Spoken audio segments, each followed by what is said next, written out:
আগামী 10 March family card কার্যক্রম উদ্বোধন করবেন প্রধানমন্ত্রী তারেক রহমান। প্রাথমিকভাবে দেশের 14 উপজেলায় দেয়া হবে এই কার্ড। সকালে সচিবালয়ে এসব তথ্য জানান সমাজ কল্যাণ মন্ত্রী ডাক্তার এজেডএম জাহিদ হোসেন। তিনি জানান, ফ্যামিলি কার্ড বিতরণের জন্য 14টি উপজেলার 14টি ইউনিয়নের 14টি ওয়ার্ড বাছাই করা হয়েছে। পরে প্রতিটি উপজেলাকে এই সুবিধার আওতায় নিয়ে আসা হবে। এই কার্ড বিতরণে হবে না কোনো বৈষম্য, কোনো রাজনীতিও থাকবে না। সোহান খানের প্রতিবেদন।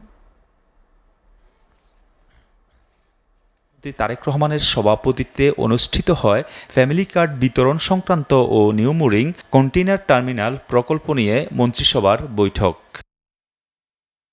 নিউমুরিং কন্টেইনার টার্মিনাল সংক্রান্ত সভায় যোগ দেন অর্থ, আইন ও পররাষ্ট্রমন্ত্রী এবং বিনিয়োগ বোর্ড বিডার chairman Ashik Chowdhury. New Mooring container terminal বিদেশিদের সাথে চুক্তির অগ্রগতি নিয়ে মন্ত্রীরা কোনো মন্তব্য করেননি। তবে এ বিষয়ে কথা বলেন বিডার চেয়ারম্যান আশিক চৌধুরী। তিনি জানান, বিদেশিদের সাথে চুক্তির বিষয়ে ব্রিফ করা হয়েছে প্রধানমন্ত্রীকে।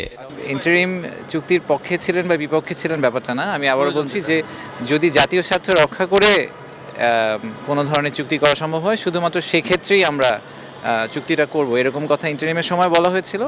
আমার মনে হয় যে কারেন্ট গভর্নমেন্টও সিমিলার একটা পজিশন হয়তো নিবে। বাট এখনো আসলে এটা প্রথম দিনের মিটিংস, আমার মনে হয় যে এটা নিয়ে খুব কনক্লুশন ড্র করা উচিত হবে না আপনাদের। না, উনি আজকে, আমরা ওনাকে ব্রিফ করেছি, উনি আসলে আজকে ব্রিফ আমাদেরকে করেননি, উনি শুনেছেন এবং কিছু প্রাইমারি গাইডেন্স দিয়েছেন। পরে ফ্যামিলি কার্ড বিতরণ সংক্রান্ত মন্ত্রিসভার বৈঠক শেষে এর অগ্রগতি তুলে ধরেন সমাজ কল্যাণ মন্ত্রী এজেডএম জাহিদ হোসেন। তিনি জানান, আগামী 10 মার্চ এর বিতরণ কার্যক্রমের উদ্বোধন করবেন প্রধানমন্ত্রী তারেক রহমান। প্রাথমিক পর্যায়ে 14টি উপজেলার একটি ইউনিয়নের একটি ওয়ার্ডের হতদরিদ্র সবাইকে ফ্যামিলি কার্ডের আওতায় নেওয়া হবে। 14টি উপজেলাকে আমরা চুজ করেছি, বাংলাদেশ বিভিন্ন বিভাগ হিসাব করে, এবং সেই 14টি জেলার উপজেলার মধ্যে থেকে একটা ইউনিয়নের একটা ওয়ার্ডকে আমরা ইউনিভার্সালি এখানে আপনার ফ্যামিলি কার্ড বিতরণ করা হবে এবং সেটার উদ্বোধন করবেন মাননীয় প্রধানমন্ত্রী ইনশাআল্লাহ আগামী 10ই মার্চ। কার্ডধারীদেরকে মাসে 2,500 করে অর্থ দেয়া হবে সরকারের তরফ থেকে। নির্বাচনের প্রতিশ্রুতি হলেও এটি বাস্তবায়ন হবে উপজেলা নির্বাহী কর্মকর্তার হাত ধরে, যাতে হবে না কোনো রাজনীতি। আগামী 3 থেকে 4 মাসের মধ্যে এ পাইলট প্রকল্পের কার্যক্রম শেষ হবে বলেও জানান তিনি। কোনো দলীয় এবং কোনো ধরনের ইনভলভমেন্ট নাই এখানে।